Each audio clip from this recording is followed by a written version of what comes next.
3 দিন ধরে কিচ্ছু খাওয়া নাই রে, দেখে না কিছু 100 টাকা মতন দিয়ে দিবি। কি দিন রে? 100 টাকা দেখে না, 3 দিন থেকে খাওয়া নাই রে। আল্লাহটা তোর নিয়ে দোয়া করেন রে। 3 দিন থেকে খাইনি? কিচ্ছু খাওয়া নাই রে।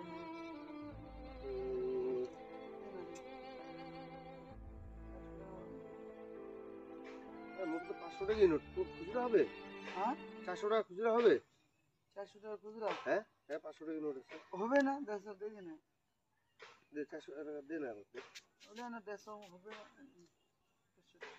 আচ্ছা ওই 3 দিন থেকে খাই নেই, পরে 400 টাকা আছে, টাকা দইলে খা, পরে মুখ থেকে কিনিস। আয় ওরে মা।